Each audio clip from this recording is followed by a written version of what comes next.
জুলাই গণ অভ্যুত্থান, একদিকে রাজপথ রক্তে রঞ্জিত, অন্যদিকে মানুষ ধরপাকড়ের ভয়তে দিশেহারা।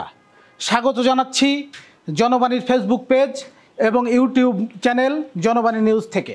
গণমাধ্যম এবং সামাজিক যোগাযোগ মাধ্যমের ফিড জুড়ে 17 বছরের এক শিশু মাজায় দড়ি বাঁধা, হাতে হ্যান্ডকাপ পরা, আদালত চত্বরে তার উপস্থিতি।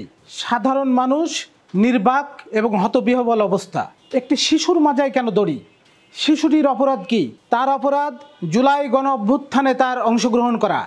সেই শিশু ফায়াজের আজও রেহাই মেলেনি কোর্টের বারান্দায় হাজিরা দিতে। সম্প্রতি সামাজিক যোগাযোগ মাধ্যমে ব্যাপক আলোচনার জন্ম দিয়েছে শিশু ফায়াজের কোর্টের বারান্দায় উপস্থিতি নিয়ে।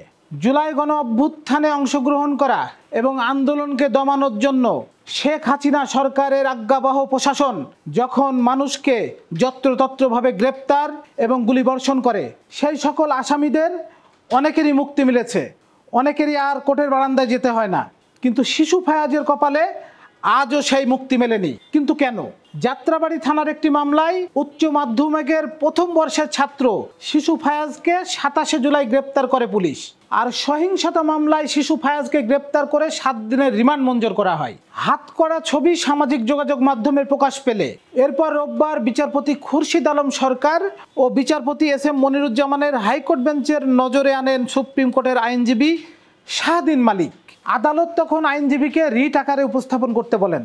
পরে রিট আকারে তা দায়ের করে আদালতে উপস্থাপন করা হয়। এদিকে রিট শুনানির আগেই ফায়াজের রিমান্ড বাতিল করা হয়। ঢাকার নারী ও শিশু নির্যাতন দমন ট্রাইব্যুনাল 3 ও শিশু আদালতের বিচারক রোকসানা বেগম হ্যাপি একই সঙ্গে শিশুটিকে কারাগার থেকে শিশু উন্নয়ন কেন্দ্রে পাঠানোর পদক্ষেপ নেওয়ার কথা জানান রাষ্ট্রপক্ষ। শিশু ফায়াজের মামলা এখনো কেন প্রত্যাহার হলো না, কি কারণে এখনো সেই মামলা আটকে আছে, সে বিষয় নিয়ে সামাজিক যোগাযোগ মাধ্যমে নানা রকম কথাবার্তা এবং আলোচনা নিয়ে তার প্রেক্ষিতে আজ আইন উপদেষ্টা আসিফ নজরুল জানালেন, বৈষম্য বিরোধী ছাত্র আন্দোলনের সময় দায়ের হওয়া পুলিশি হত্যা মামলায় প্রধান 2 আসামি তাদের জবানবন্দি প্রত্যাহার করে নিলে 17 বছর বয়সী হাসনাতুল ইসলাম ফায়াজকে আদালতে যেতে হতো না।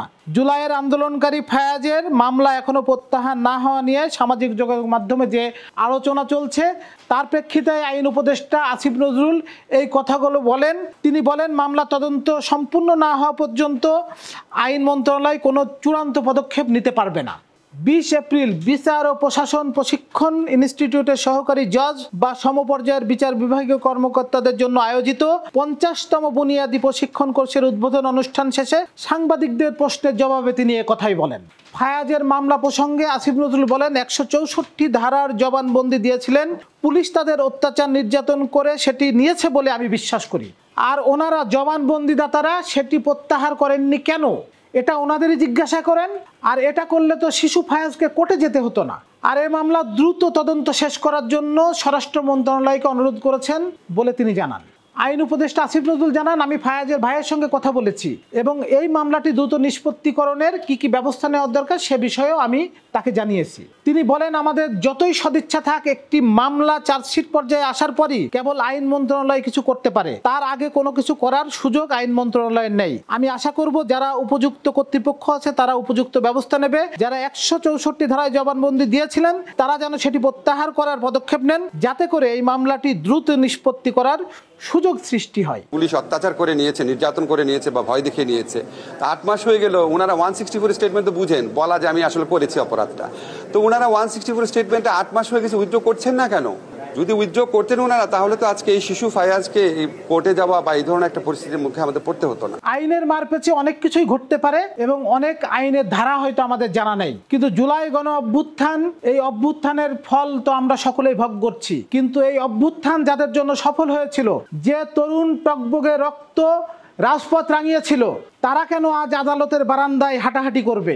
এটি বাংলাদেশের মানুষ ভালো চোখে দেখছে না। তাই সামাজিক যোগাযোগ মাধ্যমে শিশু ফায়াজকে নিয়ে মানুষের আবেগের শেষ নেই।